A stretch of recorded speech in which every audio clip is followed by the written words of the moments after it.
We have this opportunity that we wouldn't have had years ago to ship a game and then really collaborate with people outside the studio to figure out, like, what is the best version of that? Honestly, yeah, like we're building something the community has been asking for, and it's accumulation of everything that we believe the game needs to be.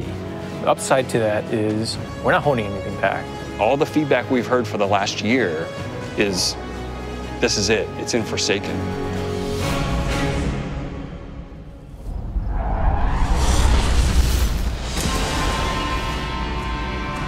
We want this release to have a different tone and a different vibe. We sort of just embrace that Western revenge vibe. You're going to a darker place. You're going to take on a different role as a Guardian.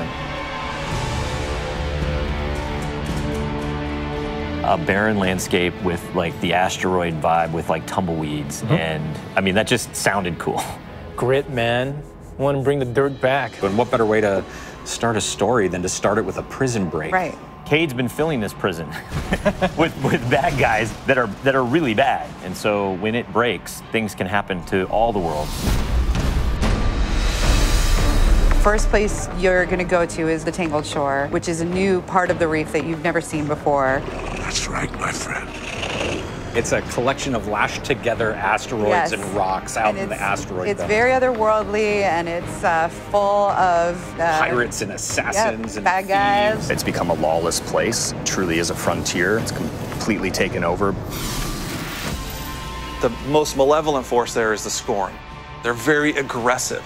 They're always going to charge and push you. The Barons are the top dogs in the Scorn, and each one has gone back and like committed nefarious crimes. I think of it as the reverse Magnificent Seven, like the worst of the worst criminals. You are hunting down these different Barons. In fact, they're called Baron hunts. So one Baron is a sniper, and you have a sniper versus sniper battle with them. Another Baron is this big, giant, hulking melee character.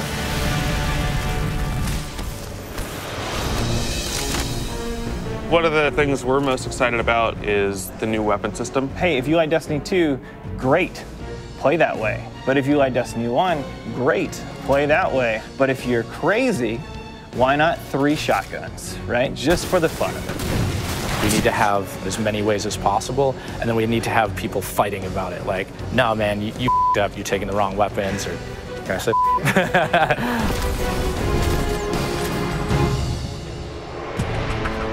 So randomables are coming back. Every single weapon is going to feel different when it drops. And we're improving the mod system, so you can customize your weapon the way you want it.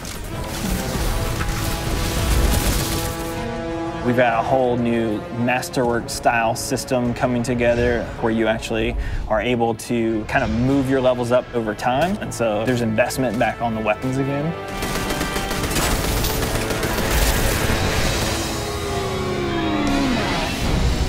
New supers, yeah, crazy new supers. What's your favorite? Fire knives are awesome, which is a different take on Golden Gun. We took a lot of inspiration from Rise of Iron, cast that thing. You got a huge hammer now, and you slam that thing down, and it sends out this fire in front of you that then creates a fire tornado. We gotta take it to the next level, you know?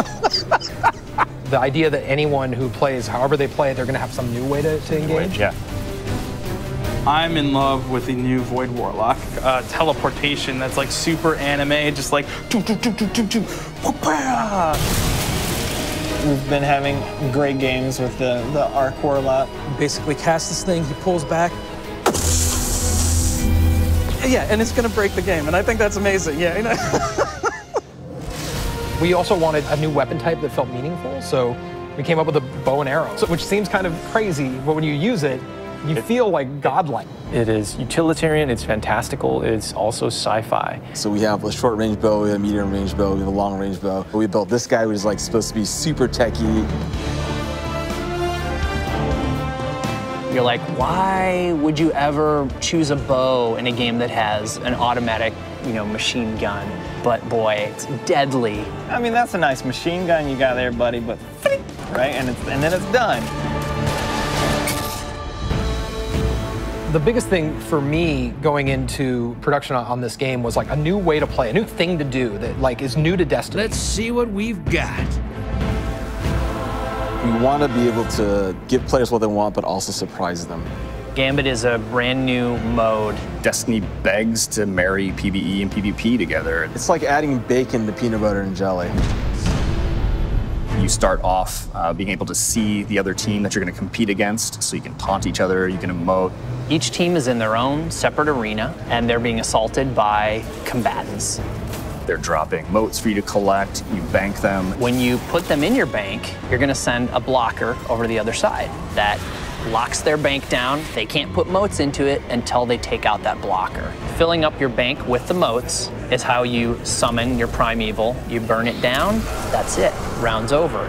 The interesting part is that we allow one person from your team to go over to the other side and physically invade. I mean, I've seen people that just hate PvP. Like, the first time they invade and they get multiple kills, they'll come back and they'll be like, suck it! It's awesome. We leave the raid team alone. I mean, if you can't tell, like, we just kind of let them do their own thing. But we have Joe over there. For this next raid, we wanted to get back to the epic adventure where you're going out to slay a big monster again. This raid has more bosses than any raid we've ever had before, and we're really excited to get players in there. The raid is actually about more than just the raid. It's about the dreaming city, the place that the raid exists. And it's an in-game destination that we've never done before. It's the awoken homeland. I could talk about the dreaming city for hours. It's like if the Vault of Glass and Dreadnought had a baby.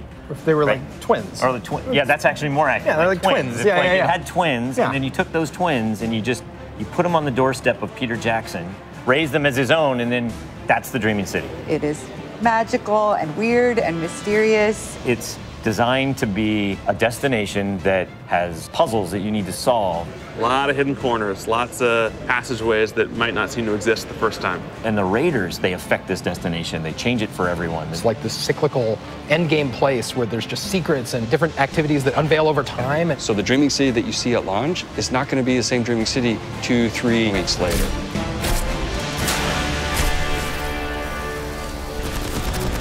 So with every design decision we've made for the Forsaken, like the first thing we ask is how will the community react to this? Players want their investment in Destiny to matter, and they want to be able to see that reflected in the content. We knew we wanted to do something for the collectors in our game, so we built a feature called the Collections. It's a way for you to track all the items that you can go out and acquire. There's so much gear in our game. There are 2,000 items you can get. Go get them. You can look at sets and you can say, I haven't filled out this set. What do I have to do to go get it? If I want to find like how many guns in the world, I can actually go look now. We also had a triumphs thing, which is just acknowledging your achievement. It like ties into records, it ties into lore. It's a thing that can help you drive like, hey, I want to do that. And if I do those things, I can get a title.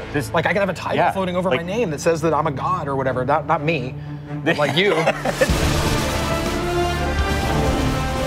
We want Forsaken to feel like a game that never ends. So we're going to reinforce the hobby and make the experience something that can be played night over night. We're changing the weapon slots. We're changing how the pursuits work. We're adding new features like the collections and the triumphs. We built Gambit. We've got a whole bunch of new weapons to chase, exotics that are really powerful. We have Lisa focusing on some sweet new exotic armor. Maybe we gone overboard, like dialed it too high. Ore to go out there and collect in the world, exotic armor pieces to go out there and hunt. We're working on armor perks, random rolls, new mod system, new subclass paths. We're making Forsaken for people who love Destiny. Making a game that we can all love, that is the goal. That's what we're gonna constantly be pushing towards, always. Everything we're building is through that lens.